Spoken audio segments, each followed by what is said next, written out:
Hi, my name is Manish Gupta, and in this video, I'm going to talk about GritLM, which stands for Generative Representational Instruction Tuning for Language Models. Okay, so let's see what this GritLM thing is and what is its architecture. Okay, so traditionally, people have worked on embedding-based models and generative-based models separately. So those models which really perform very well in terms of coming up with great embeddings for text are models like E5 7 billion or SGPT 5.8 billion, Instructor Excel, and so on. While models which are known for being awesome at generative modeling, of course, are Mistral 7 billion, Llama 2 7 billion, GPT-4, and so on. Okay. Now, if you really try to use, let's say, GPT-4 or Gemini Pro for generating embeddings, that just doesn't work as well.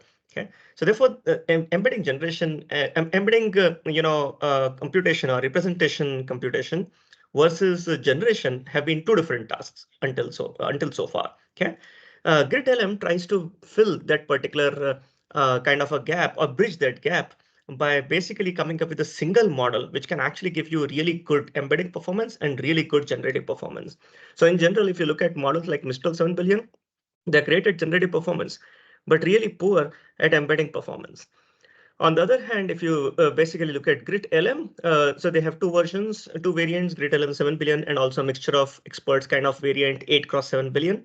Right? This particular model is actually good both on embedding performance as well as on generative performance. Okay.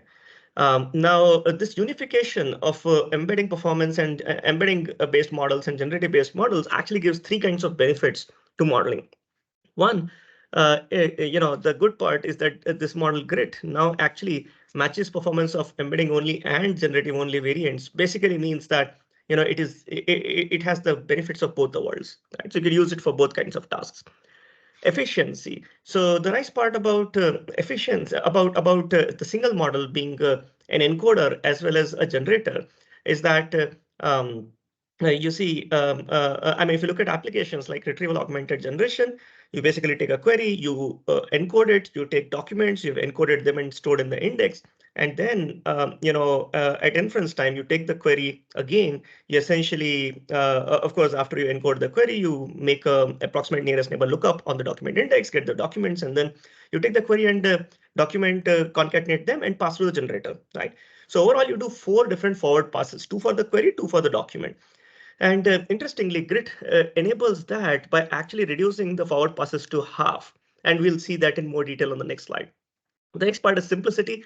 No need for separate generative and embedding endpoints. So if you go to OpenAI right now, you have like two different endpoints, one for generation and one for embeddings, there, text embeddings kind of stuff. So now with GritLM, you can actually do all of this with just one single endpoint. So it basically just makes things simple, maintenance as well as training and so on. Okay. Now, how is GritLM trained? What is its architecture? So, of course, it also has the transformer encoder architecture, transformer architecture, right? Transformer decoder in that senses. Now, the idea is that when you take the transformer model, you essentially train it for both representation tasks and generation tasks. Okay. So now the way the model is trained is that you take the last layer from the model, and then I mean you essentially have this transformer, the backbone, and then on top of that, on the last layer, you essentially do mean pooling. So you take the hidden states corresponding to the entire sequence, and then you mean pool, and after mean pooling, whatever you get, is your representation in that senses. So this is how you use it in the representation mode. So while training or while inference, you take the transformer, you're basically, doing bidirectional attention in that senses. And then at the last layer, you essentially do mean pooling, and you get the representation, mean pool representation. The loss function for representation learning is this one. It is a contrastive loss. So you take a query and you take a positive document DI for that query. You encode them using F, F being the GritLM model that you want to train, right? F being the GritLM model that you want to train. You essentially do mean pooling, and then you compute cosine similarity. So sigma is cosine similarity. And of course, tau is the temperature here. And what you want to ensure is that if QI and DI are positive pair, then you of course want to ensure that QI DI get a higher similarity score compared to QI with some random DJ, which is negative pair and therefore gets a lower score. Okay. So that's how you train it for the representation learning. For generative learning, you of course train it in the standard way. So, autoregressive kind of a way. So you have autoregressive forward only kind of connections, and you have a language modeling head in that senses. Okay, so that's a language modeling loss, basically, the standard language modeling loss. Okay, and while training, of course, they mix the batches. So essentially, they have a representation batch or a generative batch and so on, and they train using both the loss functions together with a particular lambda that can be varied depending on how much importance you want to give to generative tasks versus representative tasks. Okay, so how does GritLM perform? So to build the real GritLM model, they basically took the Mistral 7 billion checkpoint and fine-tuned that one.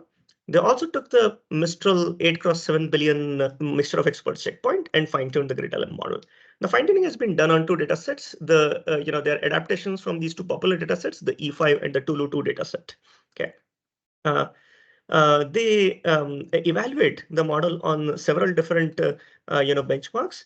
One of the benchmark is the MTEB benchmark, the popular MTEB benchmark, the Massive Text Embedding Benchmark.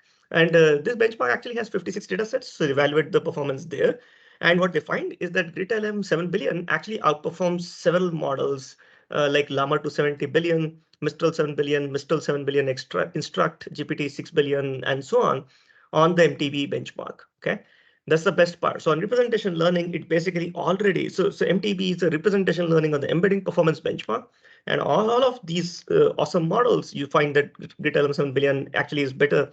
And the good part is that the same GritLM 7 billion model also outperforms all generative models up to 7 billion parameters.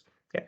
In fact, if you really compare it with Llama to 70 billion, actually the embedding performance doubles, while while it is also better compared to the Llama 2 model on generative model on generative modeling benchmarks. Okay. Now, if you talk about GritLM 8 cross 7 billion, it outperforms all open generative language models, including the Mixtral 8 cross 7 billion model from which it has been fine-tuned. Okay. Of course, it is better than Llama 2 Chat 70 billion, Tulu 270 billion, and so on, while still being the best embedding model. So basically, it beats the state. It's the state of the art on MTEB, and it also beats several generative models which are its size or larger. Okay. Now you could also, since GritLM is basically both an embedding model as well as a generative model, you could actually use it for re-ranking also. So what you could do is to basically use your embedding model, embedding GritLM, right? And for a particular query, you basically you basically get some results. Let's say top 10 matching documents. Now, what you could do is to take those top 10 matching documents and ask your generative model to actually re-rank them. Okay. So of course you can do re-ranking in several other ways. But you could use the GritLM generator as a re-ranker. Okay, so of course, GritLM is the same model. You could use it as either a representation model or a generative model. So you could use the same GritLM to re-rank its own outputs, okay, its own top 10 documents. And what people have found is that this basically tends to improve the embedding performance on almost every retrieval data set. Okay, they actually experimented with quite a few. I think they experimented with 16 data sets, and they found that it improves performance on 15 out of 16 data sets, the embedding performance. Okay. Now, GritLM is a boon for RAG, Retrieval-Augmented Generation kind of models.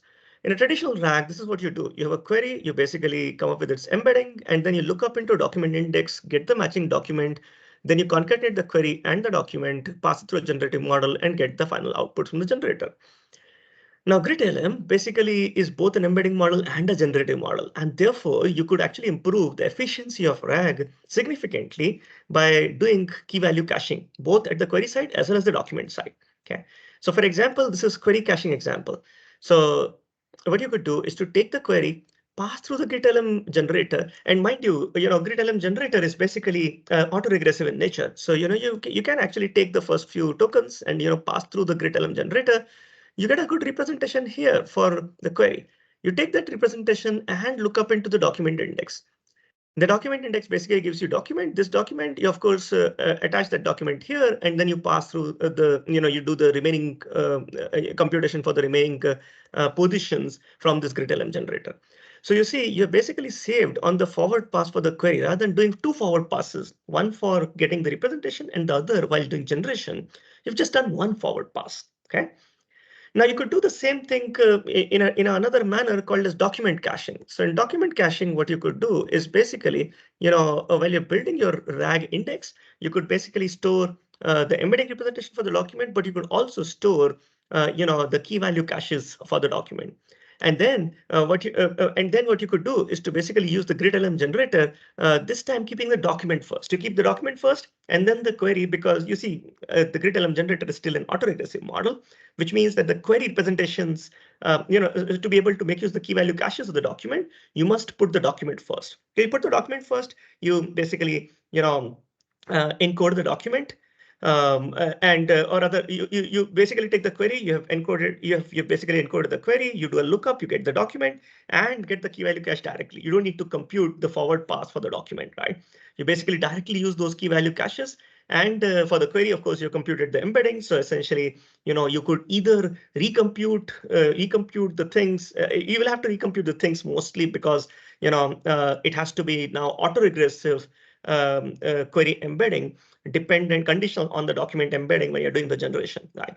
But you could also do query document caching. What does that mean? That basically means that in the index, you're storing for every document the document representation, and you're also storing the key value caches. When a query comes in, you basically take the query, you pass it through the GritLM model, okay, the generator model, okay, generator model. You get the query embedding, so you've done the forward pass of the query just once, okay. So you got the embedding query embedding as well as you got the generator part of the query anyway. You look up into the document index and you get the key value caches, and you do not basically go over the entire generative part. You directly use the key value, you directly use the key value things which are stored. So reuse the document key value states for generation, and you basically get the generation done.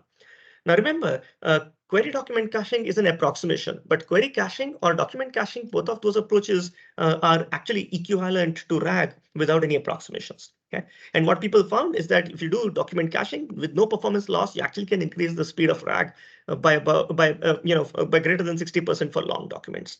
Of course, this comes at an extra cost of storing in the index the key value caches also, which by the way is a big cost. But if you don't care about the index size, this is basically a blessing.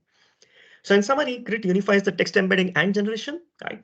GritLM 7 billion actually achieves state-of-the-art performance on MTEB, the popular MTEB embedding benchmark among open models, while at the same time beating all generative models of its own size. Okay.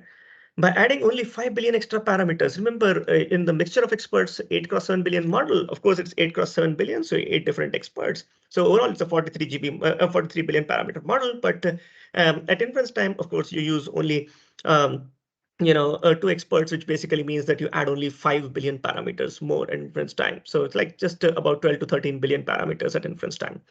So by adding just 5 billion parameters in inference, GritLM actually is the best open generative language model in beating even Llama 2 70 billion. You can use GritLM also as a re-ranker, which basically shows gains on the embedding performance or the retrieval performance on 15 out of 16 retrieval datasets. GritLM also helps speed up RAG up to 60% for long sequences with no performance loss if you do the document caching approach, the kind of approach I talked about on the previous slide.